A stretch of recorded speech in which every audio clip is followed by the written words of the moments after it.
روئے زمین پر سب سے پہلا قاتل قابل اور سب سے پہلا مقتول حابل ہے۔ قابل اور حابل یہ دونوں حضرت آدم علیہ السلام کے فرزند ہیں۔ ان دونوں کا واقعہ یہ ہے، حضرت حوا رضی اللہ تعالیٰ عنہا کے ہر حمل میں ایک لڑکا اور ایک لڑکی پیدا ہوتے تھے، اور ایک حمل کے لڑکے کا دوسرے حمل کی لڑکی سے نکاح کیا جاتا تھا۔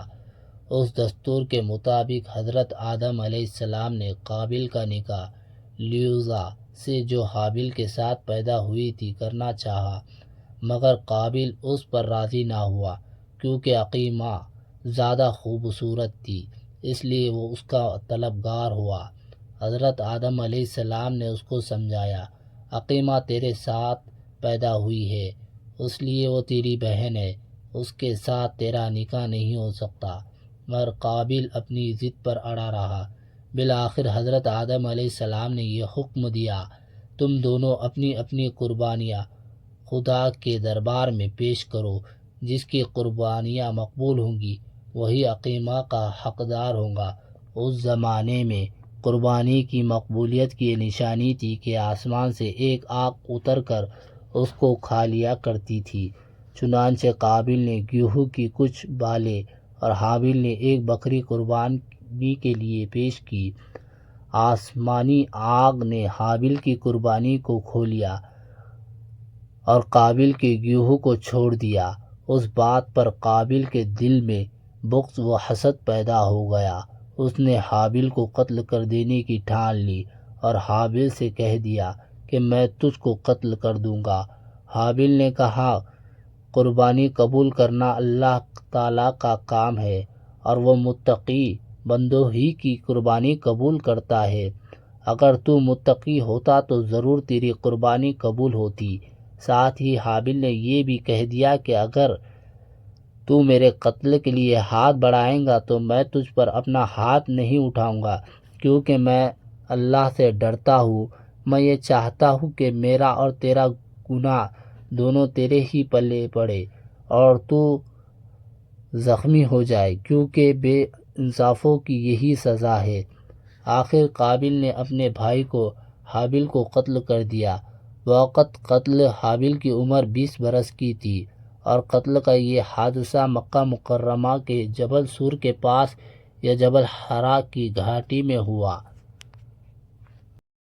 روایت یہ ہے کہ جب حابل قتل ہو گئے تو 7 دنوں تک زمین میں زلزلہ رہا، اور وحوش و طیر اور درندوں میں اضطراب اور بے چینی پھیل گئی، اور قابل جو بہت ہی گورا اور خوبصورت تھا، بھائی کا خون بہتے ہی اس کا چہرہ بالکل کالا اور بدصورت ہو گیا، اور حضرت آدم علیہ السلام کو بے حد رنج و قلق ہوا، یہاں تک کہ حابل کے رنج و غم میں 100 برس تک کبھی آپ کو ہنسی نہیں آئی۔ حضرت آدم علیہ السلام نے شدید غضبناک ہو کر قابل کو پھٹکار کر اپنے دربار سے نکال دیا، اور وہ بد نصیب عقیمہ کو ساتھ لے کر کریمن کی سرزمین عدن میں چل گیا۔ وہاں ابلیس اس کے پاس آ کر کہنے لگا، حابل کی قربانی کو آگ نے اس لیے کھا لیا، وہ آگ کی پوجا کیا کرتا تھا، لہذا تو بھی ایک آگ کا مندر بنا کر آگ کی پرستش کیا کر۔ چنانچہ قابل پہلا وہ شخص ہے جس نے آگ کی عبادت کی، اور یہ روئے زمین پر پہلا شخص ہے جس نے اللہ تعالیٰ کی نافرمانی اور سب سے پہلے زمین پر خون ناحق کیا، اور یہ پہلا وہ مجرم ہے جو جہنم میں سب سے پہلے ڈالا جائے گا۔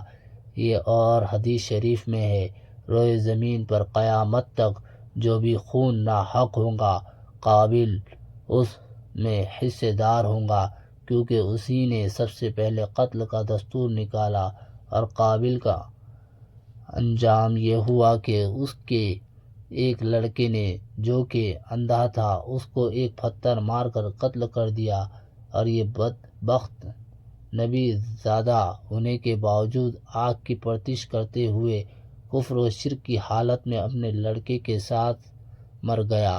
حابل کے قتل ہو جانے کے 5 برس بعد حضرت شیس علیہ السلام پیدا ہوئے، جبکہ حضرت آدم علیہ السلام کی عمر شریف 130 برس کی ہو چکی تھی۔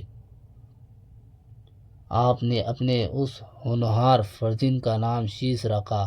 یہ سریانی زبان کا لفظ ہے اور عربی میں اس کے معنی حبت اللہ یعنی اللہ کا عطا ہے۔